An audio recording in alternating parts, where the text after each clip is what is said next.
तो hello guys, कैसे हैं आप सभी लोग। चलिए शुरुआत करते हैं हम लोग आज एनसीईआरटी क्लास 12 चैप्टर नंबर 1 जिसका नाम है हमारा सॉल्यूशन। आज उसका हम लोग करने वाले हैं एग्जाम्पल 1.5।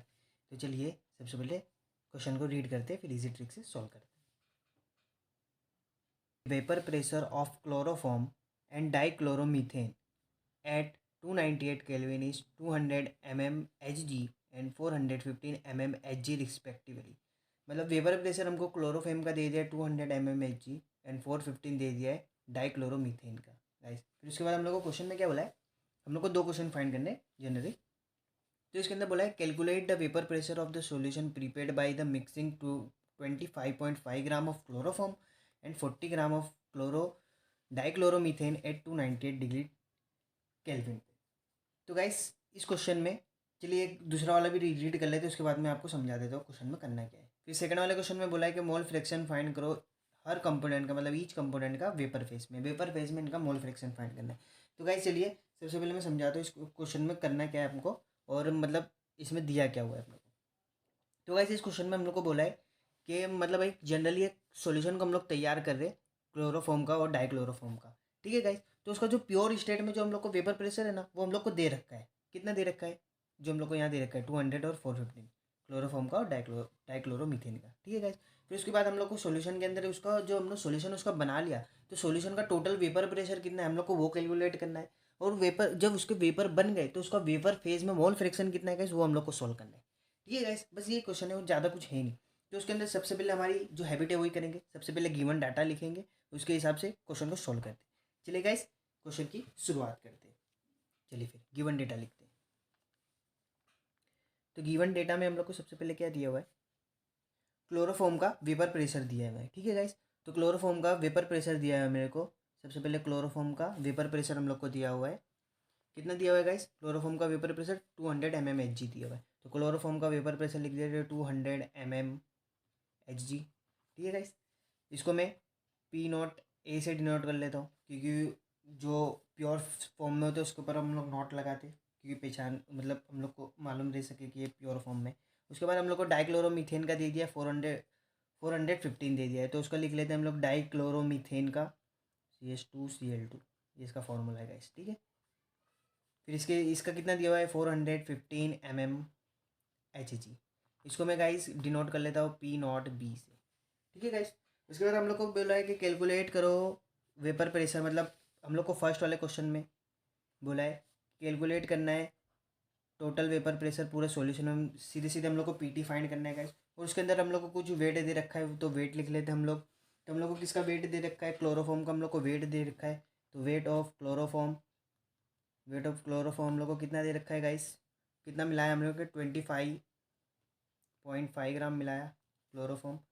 और डाइक्लोरोमीथेन हम लोग ने कितना मिलाया, डाइक्लोरोमीथेन हम लोग ने मिलाया 40 ग्राम। ठीक है गाइस, तो दो वेट दे रखे थे हम लोग को। और गाइस हम लोग क्वेश्चन सोल्व करेंगे तो क्वेश्चन के अंदर हम लोग को मोलार मास भी फाइंड करना होगा, तो मोलार मास भी हम लोग फाइंड कर लेते हैं।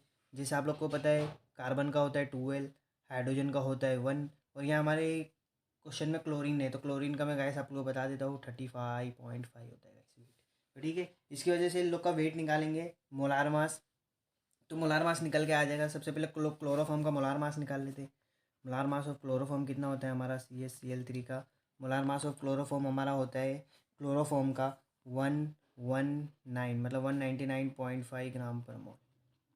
ठीक है गाइस, ये हमारा क्लोरोफॉर्म का मास हो गया। अब डाइक्लोरोमीथेन का मास निकाल लेते हैं।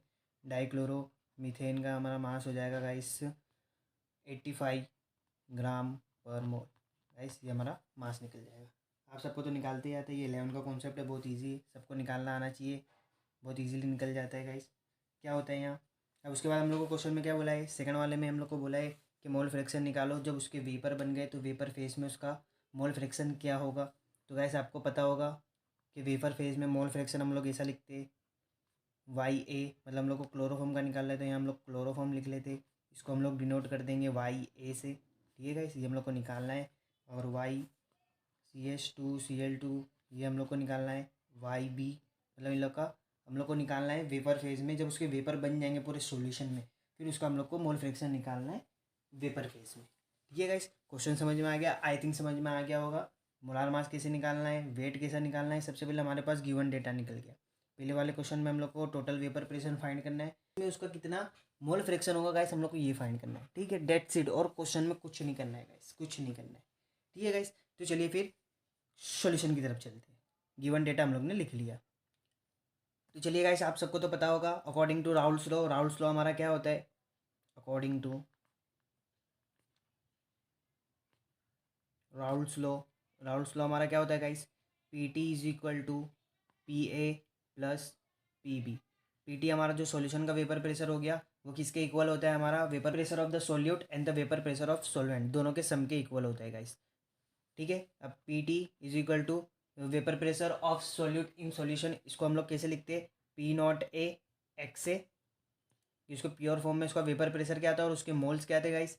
ठीक है, और यहाँ सॉल्वेंट का लिखेंगे तो P not B into X B. ठीक है गाइस, मतलब प्योर फॉर्म में सॉल्वेंट क्या था और उसके मोल फ्रैक्शन क्या था गाइस, वो था हमारा, ये हमारा राउल्स लॉ है गाइस। अब चलिए हम लोग को यहाँ पी नॉट ए तो हमारे पास है, हम लोग को गिवन है, पी नॉट ए है हमारे पास, पी नॉट बी भी है गाइस। हम लोग को अब मोल फ्रैक्शन निकालना है ए का और बी का।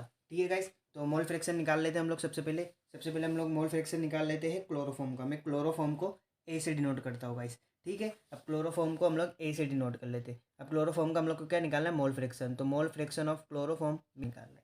तो मोल फ्रैक्शन ऑफ क्लोरोफॉर्म क्या होगा हमारा, moles of solute plus moles of solution. ठीक है गाइस, हमारे मोल्स ऑफ सॉल्यूशन आ जाएगा गाइस। तो मोल से निकालने का फॉर्मूला हमारा क्या होता है, गिवन मास अपन मोलिकुलर मास। तो सबसे पहले मोल से निकाल लेते हैं। तो मोल्स का हमारा फॉर्मूला क्या होता है, गिवन मास। तो क्लोरोफॉर्म का गिवन मास हमारे पास कितना है, 25.5 गिवन मास हो गया। Molecular mass of the chloroform, chloroform का मोलिकुलर मास हमारा कहा गया, अब भी निकाले हम लोग ने 119.5। तो मोलिकुलर मास आ गया, तो ये दोनों के मोल्स निकालेंगे हम लोग। तो मोल्स हमारे गाइस कितने आ जाएंगे, मोल्स ऑफ क्लोरोफॉर्म आ जाएंगे 0.213। तो ये हमारे मोल्स आ गए किसके, हमारे क्लोरोफॉर्म के गाइस। ठीक है, क्लोरोफॉर्म के हमारे मोल्स आ गए। तो यहाँ मैं लिख देता हूँ, तो याद भी रहेगा हमें कि मोल्स ऑफ क्लोरोफॉर्म हमारे आ चुके हैं। ठीक है गाइस, हम लोग मोल्स क्यों निकाल रहे, क्योंकि हम लोग को मोल फ्रैक्शन निकालना है इसके लिए। अब ये हमने क्लोरोफॉर्म के निकाल लिए, अब डाइक्लोरोमीथेन के निकाल लेते गाइस, जिसको मैं एन बी से डिनोट कर देता हूँ। तो इसके मोल से निकालने के लिए इसका गिवन मास अपन मोलिकुलर मास, तो गिवन मास हमारे पास कितना है 40। तो गिवन मास 40 किसका निकाल रहे हम लोग, CH2Cl2 डाइक्लोरोमीथेन का निकाल रहे। इसका मोलिकुलर मास कितना होता है, हम लोग निकाले 85 होता है गाइस। अब ये दोनों को हम लोग डिवाइड करेंगे, तो क्लोरोफॉर्म डाइक्लोरोमीथेन का हमारा मोल्स कितना आ जाएंगे 0.47। इसके हमारे मोल्स आ गए, किसके आ गए, डाइक्लोरोमीथेन के मोल्स आ गए गाइस। अब चलिए ये वाले फॉर्मूले में पुट करते हैं, मोल फ्रैक्शन वाले में दोनों के मोल्स मिल चुके हैं, मोल फ्रैक्शन निकाल लेते। तो मोल्स ऑफ ए मतलब क्लोरोफॉर्म के 0.213 अपॉन सॉल्यूशन में कितना है 0.213 प्लस 0.47। ठीक है गाइस, तो ये जब हम लोग इसको सॉल्व करेंगे तो हमारा आंसर आ जाएगा मोल मोल फ्रैक्शन ऑफ क्लोरोफॉर्म। हम लोग ये क्लोरोफॉर्म का मोल फ्रैक्शन कितना आ जाएगा 0.312। तो ये हमारा मोल फ्रैक्शन ऑफ क्लोरोफॉर्म आ चुका है गाइस। ठीक है, ये मोल फ्रैक्शन हमारा क्लोरोफॉर्म आ गया 0.312। अब हम लोग निकाल लेते हैं मोल फ्रैक्शन ऑफ बी। तो मोल फ्रैक्शन ऑफ बी निकालने के लिए गाइस यहाँ ऊपर में लिखता हूँ, देखो कैसे निकालना है। हमारा होता है XA plus XB equal to 1। इसका मतलब क्या होता है guys, mole fraction of solute and mole fraction of solvent equal to 1 होता है। इसका मतलब ऐसा होता है कि पूरे सॉल्यूशन के अंदर जो मोल फ्रैक्शन होता है पूरे सॉल्यूशन का, वो क्या होता है, हमेशा 1 होता है। तो गाइस हम लोग को XA मिल गया है, तो XA हम लोग को कितना मिला है 0.312। हम लोग को क्या फाइंड करना है, XB इक्वल टू 1। तो यहाँ से हम इजीली एक्स बी फाइंड कर लेंगे, तो XB इधर रहने देंगे, तो 1 माइनस 0.312। तो हमारा XB निकल के आ जाएगा गाइस, मैं इसको इधर लिख लेता हूँ। तो हमारा XB निकल के आ जाएगा गाइस कितना 0.688। ठीक है गाइस, तो मोल फ्रैक्शन ऑफ बी हमारे पास कितना निकल के आ गया 0.688 गाइस निकल के आ गया। ठीक है, अब उसके बाद हम लोग चलो ये फॉर्मूले में पुट कर देते हैं और फटाक से आंसर लेके आते हैं। ये फर्स्ट वाला हम लोग कर रहे हैं गाइस, हाँ ये तो आपको पता ही होगा, ये फर्स्ट वाला कर रहे हैं हम लोग। अब पीटी के फॉर्मूले में रखते हैं, तो मैं थोड़ा सा इधर से लिख रहा हूँ, PT is equal to P not A. P not A हमारा गाइस कितना है 200।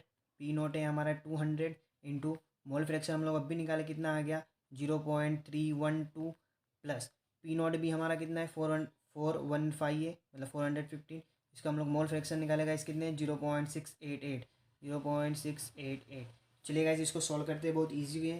अब पीटी हम लोग निकालेंगे तो ये हमारा कितना आ जाएगा 62.4 इन प्लस प्लस उसके बाद हम लोग का ये कितना आ जाएगा 285.52।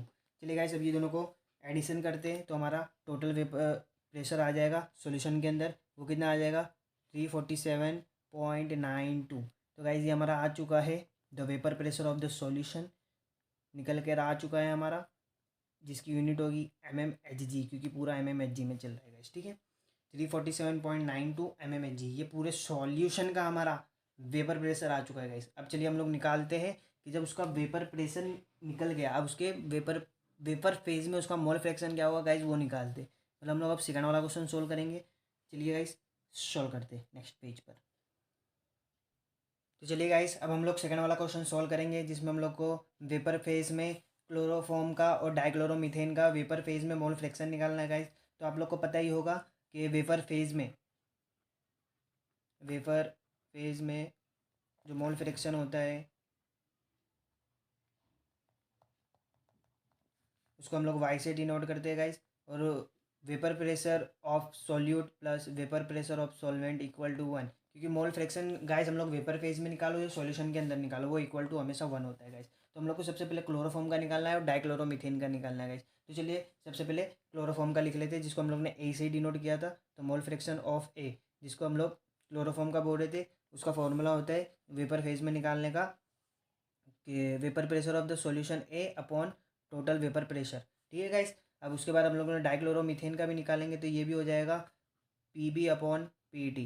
गाइस ये नॉट वाला नहीं है, क्योंकि हम लोग प्योर फॉर्म में नहीं लेंगे इसका, हम लोग लेंगे इन सॉल्यूशन के अंदर इसका वेपर प्रेशर कितना है। तो गाइस हम लोग को ये भी निकालना पड़ेगा। तो ये निकालने के लिए फॉर्मूला क्या है इसका, ये तो सिंपल फॉर्मूला है पी नॉट ए एक्स ए, जो कि हमारे पास दोनों है। जो हम लोग क्लोरोफॉर्म का निकालेंगे तो क्लोरोफॉर्म का हमारे पास कितना था, वेपर प्रेशर प्योर फॉर्म में 200, इसका मोल फ्रैक्शन हमारा निकल के आया था 0.312, ठीक है गाइस। तो इसका मोल फ्रैक्शन हम लोग निकाल लेंगे मतलब वेपर प्रेशर निकाल लेंगे इन सॉल्यूशन, तो आ जाएगा 62.4 mmHg, ठीक है गाइस। ये हमारा निकल के आ गया है क्लोरोफॉर्म का वेपर प्रेशर इन सॉल्यूशन। ये हमारा पी ए की वैल्यू आ गई। पी टी तो हम लोग ने अब भी निकाला था गाइस, ठीक है। अब पी बी भी निकाल लेते हैं, ये इसका भी फॉर्मूला होगा प्योर फॉर्म में उसका वेपर प्रेशर और उसके मोल फ्रैक्शन। तो ये गाइस हमारा P B is equal to P not हमारा आया था 415 इंटू इसके मोल फ्रैक्शन आया था हमारा 0.688, ठीक है गाइस। पी बी निकल के हमारा आ जाएगा vapour pressure of dichloromethane in solution, निकल के आ जाएगा हमारा 285.52 mmHg, ठीक है गाइस। ये हमारा निकल कर आ चुका है the vapour pressure of dichloromethane in solution, ठीक है गाइस। हम चलिए ये वाले फॉर्मूले में पुट करते हैं और इजीली आंसर लेके आ जाते हैं। तो पी ए निकल के हमारा आ गया है 62.4, प्रेशर हमारा कितना है 347.92, ठीक है गाइस। जब इसको हम लोग सोल्व करेंगे तो ये हमारा निकल के आ जाएगा 0.18, ठीक है गाइस। अब ये वाला निकाल लेते हैं। इसको जब हम लोग सॉल्व करेंगे तो ये हमारा अभी पी बी की वैल्यू हम लोग ने अभी सॉल्व करी 285.52 और पी टी हमारा कितना 347.92। तो ये हमारा कितना आ जाएगा 0.82 गाइस। ये हमारा निकल कर आ चुका है mole fraction in vapour phase. चाहे तो गाइस आप लोग ये स्टेप स्किप भी कर सकते हैं, ये वाला स्टेप स्किप भी कर सकते हैं, क्योंकि जो हमारा होता है, चलिए ये गाइस एक्स्ट्रा बता रहा हूँ मैं, एक्स्ट्रा बता रहा हूँ। आप ये भी नहीं निकाल सकते तो डायरेक्ट भी आंसर आ सकता था कैसे, तो वाई ए प्लस वाई बी होता है गाइस इक्वल टू 1 होता है। तो वाई ए तो हम लोग ने निकाल लिया था, तो ये हो गया 0.18 plus Y B equal to 1 हो जाता। तो वाई बी हमें निकालना है, तो Y B is equal to 1 minus 0.18। तो इसको जब माइनस करेंगे तो वाई बी हमारा निकल के आ जाएगा 0.82। देखा गाइस दोनों से आंसर सेम ही आता है। आप ये स्किप भी कर सकते हो या लिख भी सकते हो। अगर ये स्टेप स्किप करोगे तो ये वाला भी स्किप हो जाएगा, ये वाला भी स्किप हो जाएगा गाइस। तो आपके ऊपर है, आप दोनों में से कोई भी एक ट्रिक चूज़ करो, कोई भी एक करो। मेरा काम था आपको इजीली ट्रिक बताना, मैंने ट्रिक बताया, इसके अलावा कुछ नहीं गाइस। मैं आपको गाइस एक और ट्रिक भी बता सकता हूँ, बाकी वो अगले वाले एग्जाम्पल में, ठीक है गाइस। तो चलिए मिलते हैं अगले एग्जाम्पल में। तब तक के लिए आपको वीडियो पसंद आया तो वीडियो को लाइक करें, चैनल को सब्सक्राइब करें, मुझे ज़्यादा से ज़्यादा सपोर्ट करें। अगर आपको कुछ भी डाउट लगता है तो मुझे कमेंट करें। चलिए गाइस तो मिलते हैं अगली शानदार वीडियो में, तब तक के लिए एंजॉय।